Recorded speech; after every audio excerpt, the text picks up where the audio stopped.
We've always dreamed of the freedom of the cruising life. In 2012, we were a bit apprehensive about Diane's ability to cope with life at sea. We took an 8-day ASA live-aboard sailing course from Pacific Yachting and Sailing in Santa Cruz. Diane did great and the deed was done. We were hooked.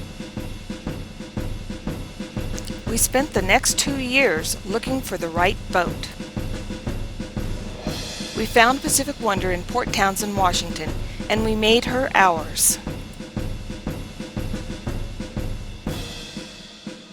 We spent the next 2 years shaking her down, fixing her up, and outfitting her to our needs for a northern exposure. Now we're exploring the islands and inlets of Alaska.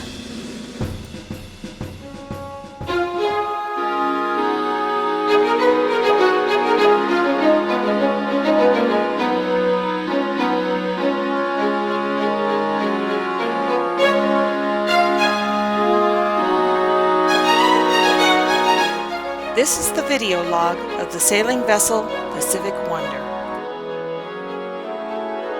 And we are cruising southeast.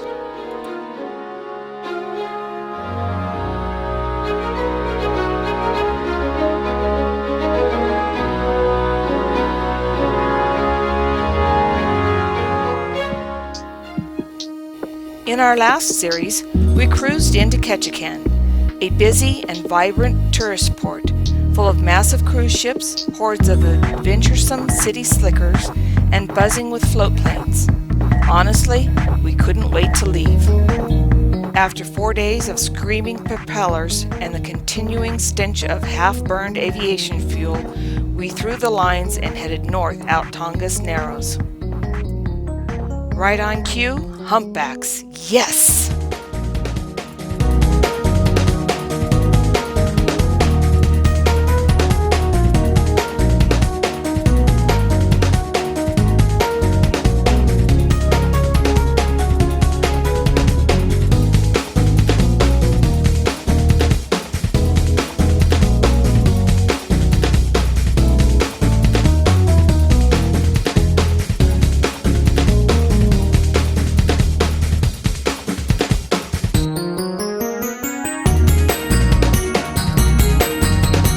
After soaking in the whales, we beat feet up Clover Passage, past the Naval Submarine Testing Center on Bem Canal, and made our way to a Forest Service dock at Naha Bay.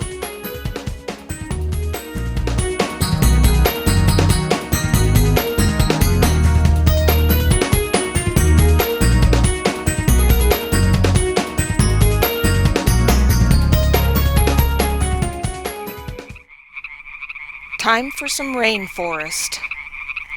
Looks like a sloggy hike is in order. Here we go.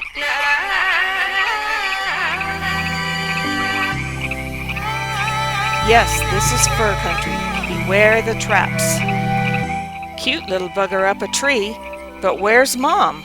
Let's move along, quickly now. Time to spread some wings and do a little fishing.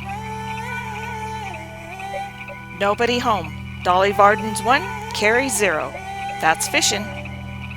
Where else can you fail, yet have won so much? Life is good.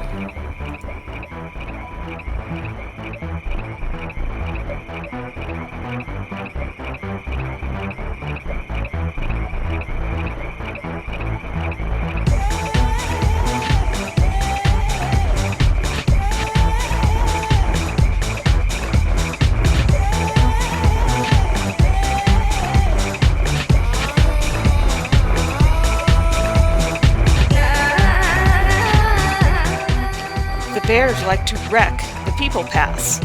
Well, it is their forest, right? 2 days later, we move on, back down Bem Canal, past the Navy site, and round the corner into Clarence Strait.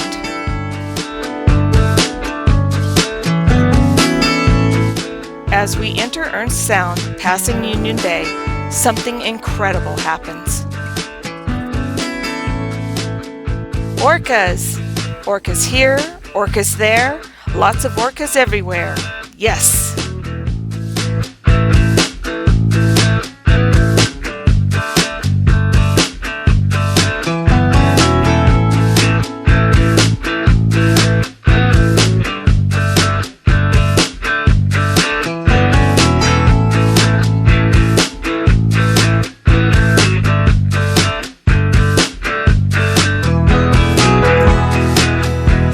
pass Emerald Bay and Sunny Bay and slide into Santa Ana Inlet for the night. We drop our anchor fronting artifacts on the beach. According to the records at the Alaska Historical Society, in 1899, a Portland businessman by the name of J.T. Barron organized the Thinklet Packing and Trading Company. His initial cannery locations were Santa Ana and Point Girard near Wrangell. This is what remains of his cannery at Santa Ana. Once established, Barron quickly sold these canneries to the Pacific Packing and Navigation Company and established another cannery at Funter Bay on Admiralty Island.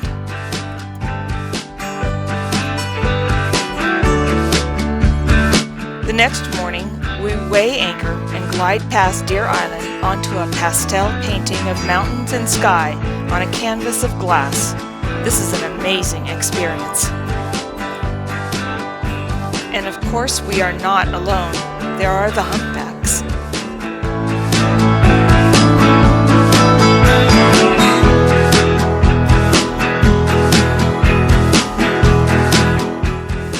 Before the evening sun sets, we find our way to Tom's place and sink an anchor into the mud for an easy night's rest in a dreamy landscape and reflect on the day past.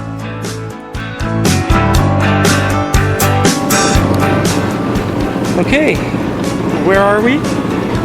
What are we doing? We are up and at 'em early today out of Tom's place. What time is it? It's 5 o'clock when we left. It's 5:30 now. 5:30 now. It was daylight since 3:30 though. Yeah. We've been dodging crab pots yesterday and today. They have got them scattered all over through here. I think we need to change. Tell me when you need me to make an adjustment and I will. We are on our way to Wrangell, so we're going to go through Zimovia Narrows. Yeah, we're in the Zimovia Straits right now. And right behind you is Tom's place where we anchored last night on the other side of that island. Yeah. But there are like thousands of, well, not thousands, there's probably a couple hundred crab pots in the anchorage and then out here in the strait. Out here in the Straits, it's just pot after pot after pot after pot. It's like nuts. Some sort of a commercial opening, I guess. Yeah. But we haven't seen a boat pull pot yet, except for a little skiff. Give me 10 to the left, please. 10 to port. 10 to port, please. Aye. Aye. Aye. Okay, and then, so we're on our way to Wrangell, but you have to go through these narrows first to get there. It just turned, the tide just turned directions, so we're kind of fighting it right now. It's high. It's slack. It's high slack right now. We've still got about 4 miles to go before we get to the narrows. Yeah. But we're not concerned about the tidal implications because it's like 1.5 knots. No, we're not concerned because this isn't a situation of one body of water draining into another like you have down in British Columbia. Well, some places here too. Another 10, please. Another 10 left? Yes. Shoot the gap. So, anyways. Oh, here's a crab pot guy full of pots. Anyways, so because this is a high point in the middle, like Wrangell Narrows will be, this is a saddle in the middle, and the water drains both ways. So you want to ride the last of the flood in. If you're going north here, like we are, you want to ride the last of the ebb into the narrows, and then you want to, or the last of the flood into the narrows, and then you want to ride the ebb all the way down to Wrangell's. Right. So we'll be fighting about 1/10 of a knot current to get there right now, and then we'll be riding the ebb all the way to Wrangell. So we want to go back right 20 now, huh? No, not yet. Well, so what's underneath us? Any rocks we're going to hit? No, 200 feet. 176 feet. So we're okay so far. Okay. They're like littered out here. So anyway, we're on our way to Wrangell. What did we do yesterday? Two that way. Yesterday, on our way to Tom's place, somebody went fishing. I got to go fishing. Okay, that's good. So we started out salmon fishing, and we got a pink. A couple of humpies right off the bat. Yeah. Which are not the best salmon in the world, but they're salmon. Yeah, we need to go 2 more. That's what we got. It's like it's not reacting.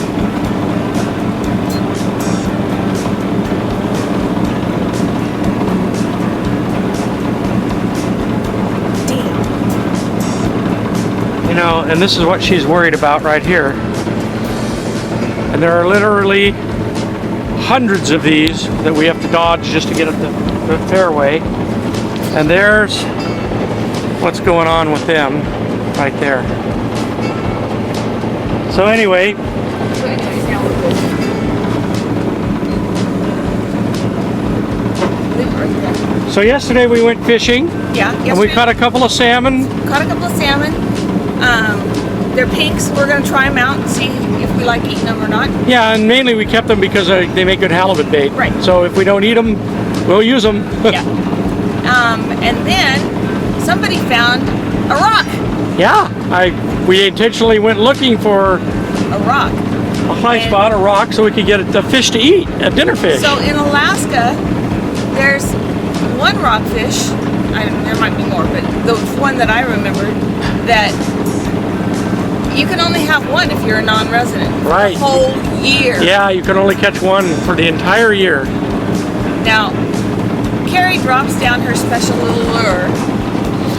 And what do you think she catches? How long did it take? Oh, 10 minutes? 10 minutes? Yeah. 10 seconds? 10 seconds, whatever. She brings up this red-orange rockfish, like this long. Oh, it's a beautiful fish. Beautiful fish. Big head on it. Yellow eye. Yeah, non-resident anglers are allowed one per year, and you have to immediately fill out on your fishing license that you caught it and where you caught it, so they can, get you if you. But it's a good conservation method. It's a situation where these fish are like ancient fish. They get that big. And in order to grow, to any size at all, that fish is probably 50 or 100 years old. Probably. So I got one, and I don't need another one this year. No. And the sad part is Alaska residents are allowed to catch one every day.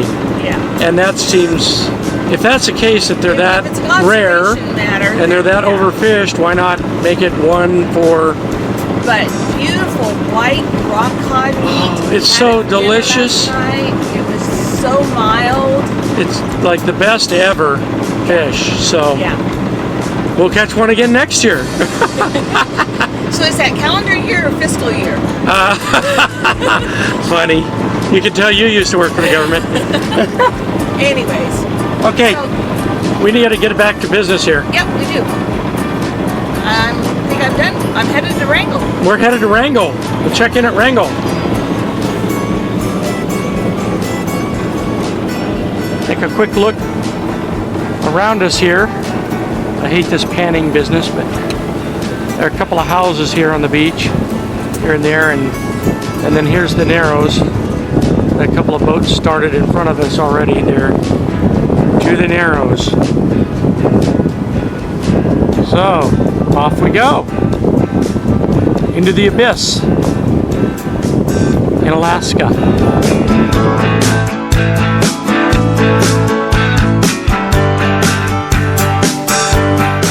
Once through Zimovia Narrows, we slide up the inside of Worokovsky Island, across Chickagoff Pass, and into Wrangell.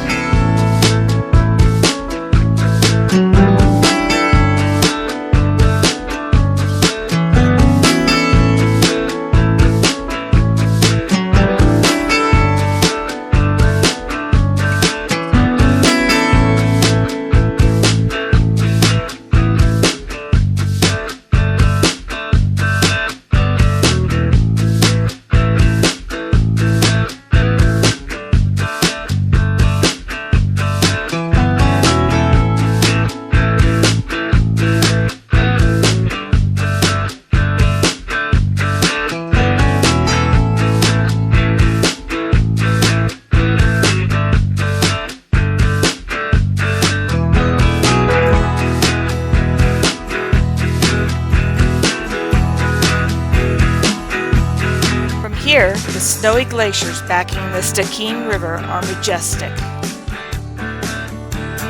Zarimbo Island appears volcanic, but it's only rain. Thanks for joining us as we cruise southeast.